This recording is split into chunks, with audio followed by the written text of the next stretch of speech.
안녕하세요. 이민아입니다. 동해남부선 복선전철화 공사가 끝나면 사라지는 역이 있습니다. 한때 울산 소금 집산지로 명성을 떨쳤던 곳 바로 덕화역인데요. 옛 모습을 고스란히 간직하고 있는 덕화역과 호계역 그 현장 속으로 떠나보겠습니다. 함께 가보시죠.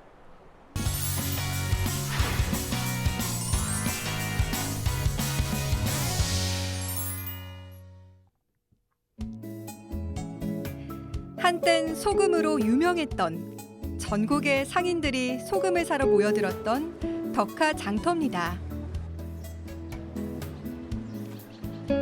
선생님 정말 예. 조용하고 좋은데요. 예. 이 덕이 있는 곳 덕화 이곳은 예. 왜 오자고 하신 거예요? 이제 이게 옛날에 그 덕화 시장이 유명했지요. 나도 이제 이 시장을 기억하는데 그 2일 7일 날 그 장이 이제 서면 여기 여기 휘장이 흰색 그 휘장이 쳐지고 그렇다고 그 밑에 이제 하더라고요. 뭐 고무신이라든지 뭐 온갖 그 물건들을 팔았어요. 그 내가 기억이 납니다.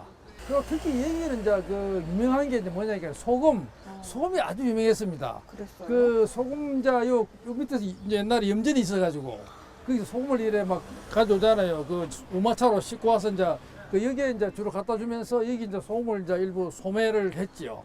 이곳 덕화시장 옆에 덕화역이 있다고요? 예, 그렇죠. 이 덕화역은 이제 아주 옛날 그 외정시대에 생긴 덕화역이 있어가지고 동네 주민들이 또 많이 진짜 이용을 많이 했겠지만 또 제일 많이 또 이용한 사람들이 이제 소금 장수. 소금을 떼가지고 그 각지로 이래 저 경주라든지 저 쭉 이래 중앙선 철도를 따라 옛날에 이래 갔거든요. 그럼 그 사람들이 이제 소금을 여기서 떼요. 떼가 받아가지고 그걸 싣고 그 이고 해가지고 특히 아낙네들이 많이 그랬습니다. 그래서 소금을 손 감아도 이제 이래 여기서 사가지고 가지고 가기도 하고 그랬던 게 이제 그 소금으로 유명했던 덕화역입니다. 동해남부선 덕화역이 들어선 건 1935년입니다. 그 이전엔 이고지고 소금을 팔러 다녔는데요. 덕화역이 생겨 편하게 장삿길에 나섰습니다.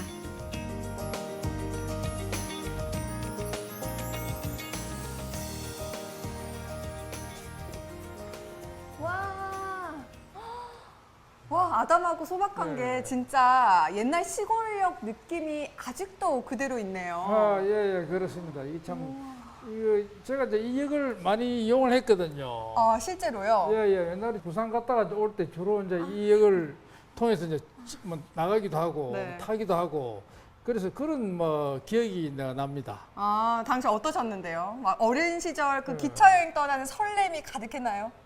그 당시에는요, 뭐, 우리 그 전기 기관차가 많았잖아요. 뽀뽀한 기관차. 뭐 그런 것도 오래 탔고, 디젤 기관차도 많이 탔는데, 뭐 방학하기 전에 이제 초등학교 다닐 때는 이제 여기 와서 논 적도 있고 이래. 역 주변이 그래도 그 당시에는 가장 큰 시설이니까. 그래서 애들 다 같이 놀러 와서 여기 와서 놀기도 하고 했던 기억이 납니다. 아직도 옛 모습을 그대로 간직한 덕화역. 기차를 타려고 가는 소금 장수들을 떠올리며 승강장으로 가봤습니다. 시골 냄새 물씬 나죠?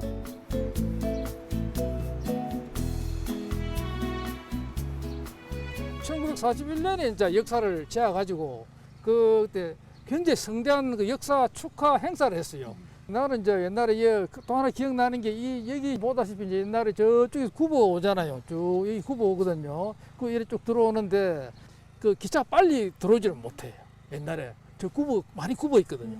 그래서 덕화역은 그 당시에 이 기차역이 빨리 안 들어오니까 이 사고가 별로 없어요. 이 기차역은. 그래요? 예. 왜냐면 나가는데도 굽어 있거든. 그래서 항상 이 역은 상당히 안전한 역이었다. 사고가 없었다. 그래서 그 당시에 기차역이 이제 그 1900년대 그 30년대 40년 초까지 5년간 전국에 유일하게 사고 없는 역이었어요. 그래서 상을 받았어요. 그때 그 당시 역장을 비롯해 직원들이. 한땐 소금 장수들이 부자의 꿈을 키우며 덕화역 곳곳에 소금 가마를 쌓았을 텐데요. 지금은 고즈넉하기만 합니다.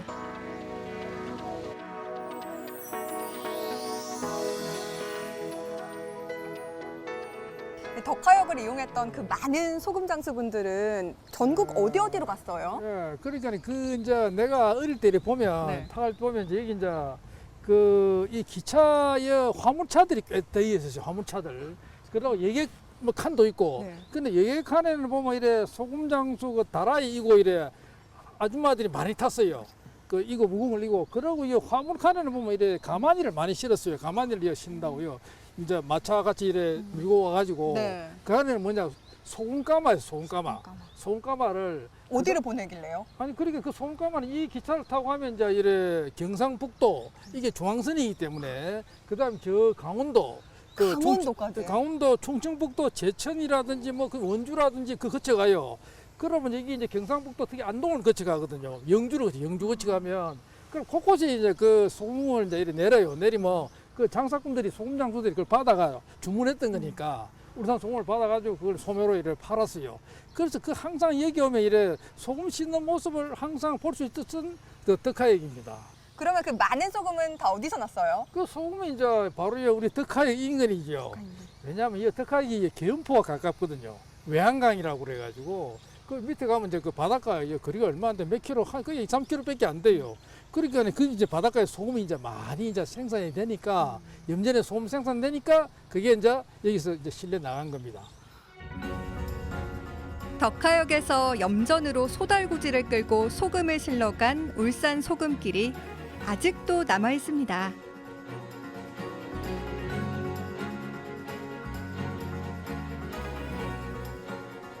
이곳이 옛날에 그 염전입니다. 마체 염전, 염전, 여기가. 마체 염전이라고 그래요. 그래 지금 여기 보면 이게 저기 도왕천이고 여기 청량천이거든요. 이게 이제 합류되는 지금 사이에 있는데 그런데 이것뿐만 아니라 저쪽 건너편에도 이제 염전이 있어서 마체 염전이고 어디 오천 입구까지 이쪽도 요 석약공단 있잖아요. 네. 보이는 이것도 옛날에 염전입니다. 염전. 그래서 그 당시에 그 이쪽에 염전이 거의 한 7, 80만 평 정도, 한 수십만 평이 다 전부 다 염전이고. 청량천과 두왕천이 만나는 이곳까지 바닷물이 들어왔는데요. 한땐 이곳이 염전이었다는 사실을 이제야 알았습니다.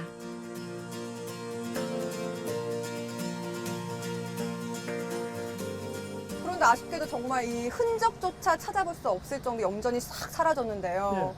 왜 이렇게 갑자기 사라진 거예요? 아, 그게 이제 그러니까 첫째가 이제 원인이 사라오 태풍 때 한번 크게 이제 무너졌어요. 사라오 태풍 물이 들어와가지고 염전 시설이 뭐 완전히 이제 좀 이래 완전히 장기가 박살이 나버린 점이 가장 중요한 이유 중에 또 하나고 그전에는 천일염이 들어와가지고 그러니까 일손이 이 폼이 많이 드는 거는 그 우리 그 일꾼들을 많이 돼야 되잖아요. 품삯이 많이 돼 생산비가 비싸요. 그런데 천일염은 이 태양이 그대로 쫓아가지고 이제 그 타일 같은 데서 끌어내니까 그 이제 경쟁력이 안 되죠. 덕하역만큼 울산의 역사를 품고 있는 역이 있습니다. 한땐 화려했던 호계역입니다.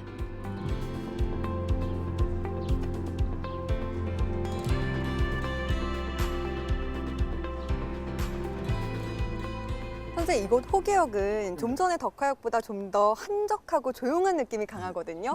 이 호계역은 언제 처음 생겼나요? 이 호객이요. 이게 이제 그 우리 덕하역보다도 무려 뭐 한 14년 앞섭니다. 이게 1921년에 이 역이 생겼어요. 더 이전에 생겼네요. 예, 예, 엄청 빨리 생겼죠. 그리고 영업은 1922년에 했다 그러는데 왜 1921년이냐면 그때는 이래 그 조선중앙철도라고 사철입니다. 사철.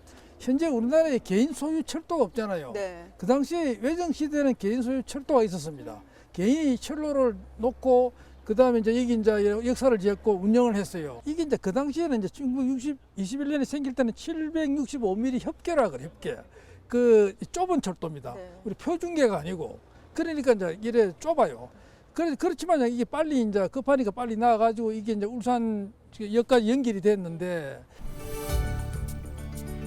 대구에서 울산까지 협궤 열차가 있었던 사실 처음 알았습니다. 전략적으로 어떻게 보면 중요한 얘기입니다. 왜냐하면 이게 이제 말하자면 울산 그 항에서 이래 물건을 이제 이래 싣게 되면 이 역을 반드시 거쳐야 돼요. 그러니까 일단은 그 물건을 이제 기차에 태우면 여기 와서 이제 수도를 해. 여기서 멈춰가지고 다시 이제 간력을 또 정하고 하기 때문에 여기 이제 그런 중요한 기능을 해가지고 그 그 6.25 때에 그 미군 물자들이 여기 일부 야적을 했어요. 야적을 해가지고 찬더미처럼 쌌어요. 뭐 이런 깡통이라든지 뭐 무기류 있잖아요. 항상 그래 했기 때문에 이 역은 이제 그 옛날에 빨치산의 습격을 많이 받았어요.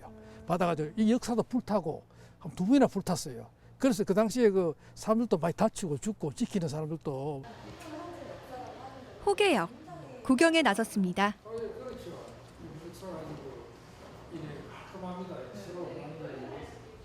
여기 역사 느낌이 꼭 외국 같아요. 굉장히. 그렇죠. 이거 상당히 역사가 아름답지 않습니까? 진짜 아름답다. 깊이도 있고 한 보세요. 쫙 네. 기차 들어오는 거 이래 한번 이래. 그 여기 오니까 꼭 여행 떠나는 기분인데요. 예, 막 맞지? 설레고. 여기 시베리아 역 같잖아요. 옛날에 저 러시아 맞아. 시베리아 철도역 같이 참 아름답잖아요. 경성과 대구 등 도시로 가기 위해 송정 사람들이 이용했던 호계역.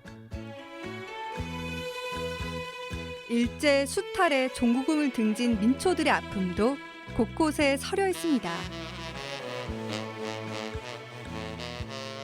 그리고 이 역에는 얽힌 역사가 굉장히 많습니다. 어떤 게 있나요? 이제 우리 외정 시대에 이게 이별의 역이었습니다.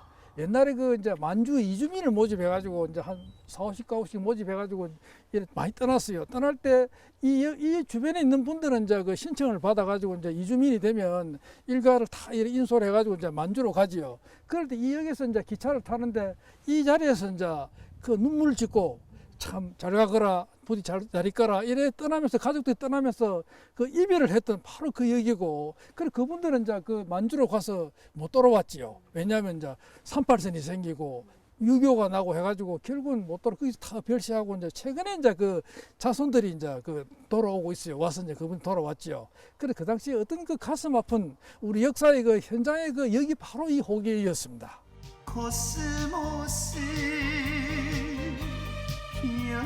고향을 떠나 타지에 사는 사람들의 향수를 자극하는 곳이 기차역입니다.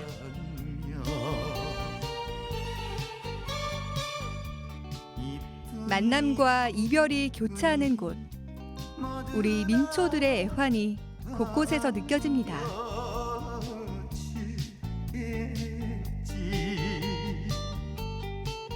네, 역사의 뒤안길로 사라지는 덕화역과 호계역을 쭉 돌아본 하루였는데요, 선생님. 이 울산의 역은 울산 시민들에게 어떤 의미가 있을까요? 아주 대단히 좀 상당히 큰 의미가 있습니다. 이 얘기 이제 우리가 생긴 지가 거의 100년, 내후년이면 100년이 돼요. 그러니까 이 여기 지는 100년의 역사가 그 여러 가지 다양한 역사가 깃들어 숨어 있습니다. 그걸 이렇게 남겨서 좀 전시를 해주고 보존을 해주면 참 좋으리라 생각이 됩니다. 기차역은 울산 사람들의 역사가 녹아있는 곳입니다. 길이 보존해야 할 역사관입니다.